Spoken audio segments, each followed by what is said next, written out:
राष्ट्रवादियों के महाकुंभ के लिए हम एक धनराशि एकत्रित कर रहे हैं। इस कार्यक्रम को सफल बनाने के लिए यह धनराशि महत्वपूर्ण है। आपके सहयोग से 45% क्राउड फंड पूर्ण हो चुका है, लेकिन अभी बहुत रास्ता तय करना है। हर एक रुपया आपका धर्म की शक्ति और हमारी सभ्यता के भविष्य में निवेश है। अगर आप अब तक सोच रहे थे कि कब सहयोग करें, तो समय यही है। आइए 45% से 100% तक का सफ़र साथ मिलकर पूरा करें। आज ही सहयोग करें, धर्म को सशक्त बनाएं।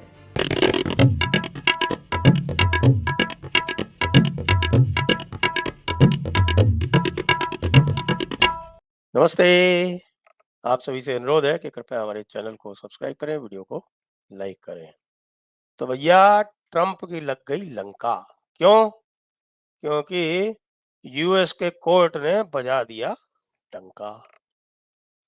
अब ये कोर्ट कौन सा है? ये कोर्ट है जिसको बोलते हैं फेडरल अपील्स कोर्ट, जो भारत में हाई कोर्ट के समकक्ष होता है।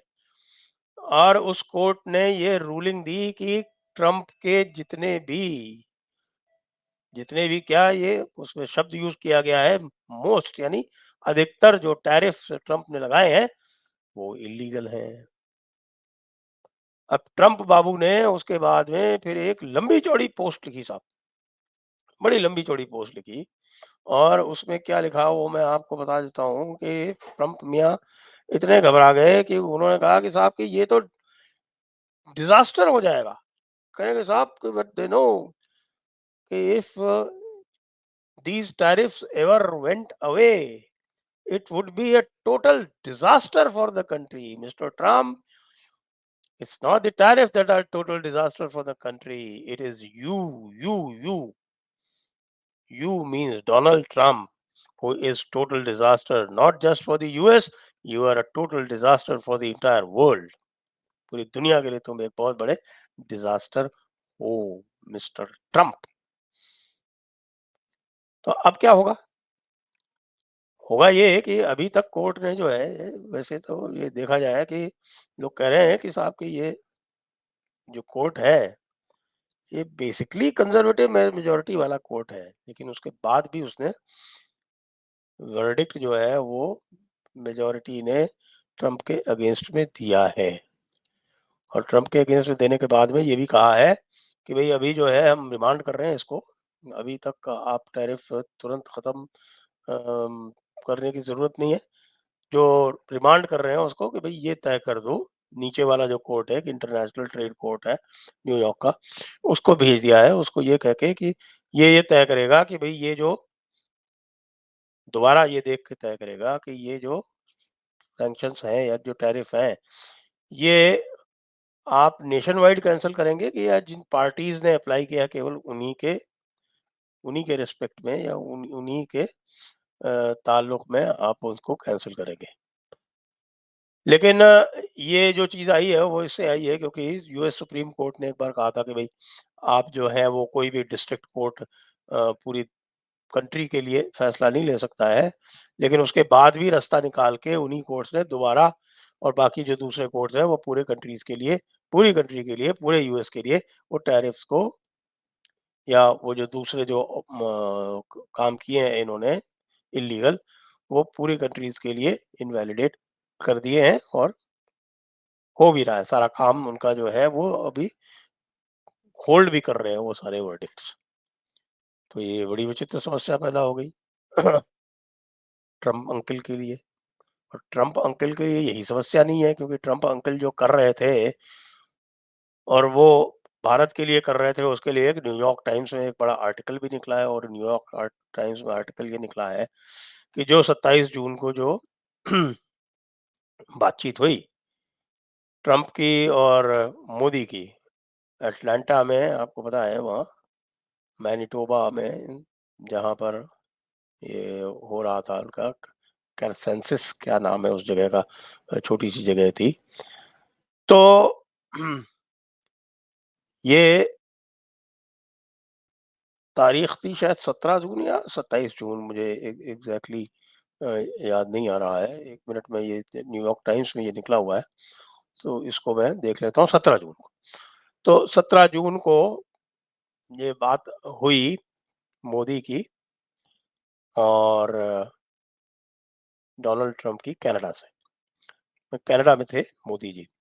पहले इसको मिलना था मोदी जी से, तो ये मिला नहीं और सीधे उधर चला गया, क्योंकि उसमें ये भी बात आ रही है कि साहब की इसकी प्लानिंग ये थी कि मैं मोदी को वहाँ बुला लूँगा और उसको मुनीर के साथ में बैठाल दूँगा। तो उसने लगता है कि मोदी जी के बारे में ठीक से पता नहीं किया था, कि मोदी जी को ऐसे नहीं बनाया जा सकता जैसे तुम सोच रहे हो। वो तुम तो वो हो जो तुमको क्रिस्टीन फेयर ने कह दिया, जो हो सो हो, लेकिन मोदी जी को वो नहीं बनाया जा सकता। अब न्यूयॉर्क टाइम्स कह रहा है कि उस फ़ोन कॉल में डोनाल्ड ट्रंप ने ये डींग हाँकी कि उसने जो है ये इंडिया पाकिस्तान का कॉन्फ्लिक्ट रुकवा दिया। तो मोदी जी ने उसके मुँह पे उसको ये कह दिया, "भई तुम्हारा क्या रोल है? तुमने मेरे से बात की थी क्या? Did you ever talk to me? तुमने मुझसे बात नहीं की और उसके बाद में तुम सोच रहे हो कि तुम्हारे कहने से ये रुक जाएगा?" तो पाकिस्तान ने हमारे सामने लंबलेट किया, इसलिए हमने उसको रोक दिया क्योंकि हमारे ऑब्जेक्टिव्स अचीव हो गए थे। और अगर ऐसी बात है तो दोबारा फिर कभी ट्राई करके देख लेना रुकता है कि नहीं रुकता। क्योंकि उसके पहले जेडी वांस ने फ़ोन किया था। तो जेडी वांस ने फ़ोन करके क्या बात की थी वो मोदी जी पूरी दुनिया को बता चुके हैं, कि जेडी वांस ने उसके 1 दिन पहले कहा था कि उससे हमारा कोई लेना-देना नहीं है। फिर अचानक ये आया कि साहब कि वो कह रहे हैं कि साहब कि वो बहुत बड़ा अटैक करेंगे आपके ऊपर। तो मोदी जी ने कहा करने दो, हम भी तैयार हैं। जैसा करेंगे वैसा भुगतेंगे, और वो भुगता उन्होंने पूरी तरह से भुगता जैसा था। सबको पता है, उसके बारे में ज़्यादा डिटेल में अब जाने की ज़रूरत नहीं है, आप सभी को पता है कि क्या हुआ पाकिस्तान का हश्र।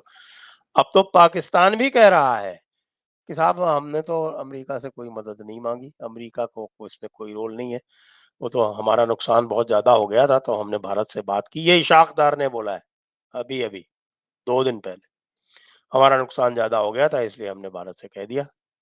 अब क्या करोगे मौलाना ट्रंप? लेकिन ट्रंप का जो कुछ भी उसका जो तौर-तरीका है, मैं तो कई बार से कह रहा हूँ कि ये बंदा जो है, ये भ्रष्टाचार में लिप्त है पूरी तरह से, और जो भी इसको कट दे दे उसके लिए ये काम करना शुरू कर देता है। तो चाहे वो इनके यहाँ के खुद की अमेरिकन लॉबीज़ हों, चाहे विदेशी लोग हों, और वही काम जो है वो आप देखिए कि दूसरी कंट्रीज़ के साथ भी कर रहा है, और कह रहा है कि आप लोग अपना सॉवरेन फंड जो है वो यूएस के डिस्पोज़ल पे दे दो, और यूएस जो है वो उसको जो प्रेसिडेंट ट्रंप जो है वो उसको जैसा चाहेंगे वैसा यूज़ करेंगे। जहाँ चाहेंगे उसको इन्वेस्ट करेंगे। यानी इसमें भी पैसा कमाई का धंधा है। जहाँ चाहेंगे, जैसा चाहेंगे उसको इन्वेस्ट करेंगे का मतलब ये है कि जिस किसी को इन्वेस्टमेंट चाहिए, आओ ट्रंप को ओबलाइज करो, कुछ कर करा के उसके धंधे में पैसे डालो, उसके जो तरह-तरह के बेटी-बेटियाँ, दामाद हैं, उनके धंधे में पैसे डालो, और तुमको वो इस दूसरे देशों के सॉवरेन फंड से तुमको ओबलाइज कर देगा, वहाँ फंड डाल देगा। इस तरह की तो मूर्खता की बातें कर रहा है, इसीलिए मैंने आपको बताया था आज सवेरे कि किस तरह से जापान ने हाथ खींच लिए, और पूरा जो विश्व है एक तरह से इस समय मोदी की लाइन के इर्द-गिर्द आ रहा है। अमेरिका में जो एक्सपर्ट्स हैं उन्होंने ये कहना शुरू कर दिया है कि इंडिया ने वर्ल्ड ऑर्डर चेंज कर दिया, और इंडिया ने वर्ल्ड ऑर्डर एक सिंपल से कार्य से चेंज कर दिया कि उसने यूनाइटेड स्टेट्स का ऑर्डर मानने से इनकार कर दिया। किसी भी किसी भी ऐसी कंट्री जिसका कि जीडीपी 5,000 तो छोड़िए, या 20,000 डॉलर से कम हो, भारत का तो 3,000 के आसपास ही है। तो कोई भी ऐसी कंट्री जिसका कि जीडीपी पर कैपिटा 20,000 डॉलर से कम हो, उसने आज तक यूएस को किसी भी काम के लिए इनकार नहीं किया है। और भारत का पर कैपिटा जीडीपी केवल 3,000 डॉलर है नॉमिनल टर्म्स में। हालाँकि पीपीपी टर्म्स में वो भी लगभग 14-15,000 डॉलर के आसपास है। लेकिन फिर भी भारत ने इनकार कर दिया और भारत ने एक प्रकार से वर्ल्ड ऑर्डर चेंज कर दिया। और इस समय भारत ने 2 और जो बड़े काम किए हैं उसकी भी बड़ी चर्चा है। एक तो ये कि ये जो भारत जो रिफाइन कर रहा है रशियन ऑयल, वो यूक्रेन खरीद रहा है। और यूक्रेन की जो डीज़ल ऑयल की जो रिफाइंड ऑयल्स की जो सप्लाई है, उसका 16% भारत दे रहा है। और दूसरी बात ये कि भारत के यहाँ से जो जेनेरिक मेडिसिन्स की सप्लाई होती है, जिसमें अमेरिका का 60% मार्केट भारत के पास है। उसका एक बड़ा कंसाइनमेंट जो जा रहा था अमेरिका, उसको बीच रास्ते से डाइवर्ट करके और ऑस्ट्रेलिया भेज दिया भारत ने। और अब अमेरिका की जो ड्रग इम्पोर्टर्स हैं, उनकी समझ में नहीं आ रहा है कि क्या किया जाए, क्योंकि भारत जैसी जो जेनेरिक ड्रग्स जो वो मंगाते हैं और जेनेरिक ड्रग्स को फिर उसके वहाँ पे जाके ब्रांडिंग कर करके बेचते हैं, उनको ये नहीं समझ में आ रहा है कि भई अब हम इसका क्या करें? क्योंकि कोई अल्टरनेटिव है नहीं। दूसरे स्थानों से यदि आप सप्लाई चेन बनाने जाएँगे तो इस काम में सालों लगते हैं। महीने नहीं लगते इसमें, इसमें सालों लगते हैं। भारत ने जो अपनी कैपेसिटी है वो बनाने में दशकों लगाए हैं। और इसके बाद भारत के पास इस समय इतने ऑप्शंस हैं कि वो इसको पूरी तरह से डाइवर्ट कर देगा। यानी आप ये समझ लीजिए कि जितना भी एक्सपोर्ट जा रहा है अमेरिका को, उसका 70% डाइवर्शन और बाकी 30% को जो डोमेस्टिक पॉलिसीज हैं या गवर्नमेंट पॉलिसीज हैं उससे कवर और इंश्योरेंस इत्यादि देकर इसका इम्पैक्ट जो भी ट्रम्प कर रहा है वो होगा ज़ीरो।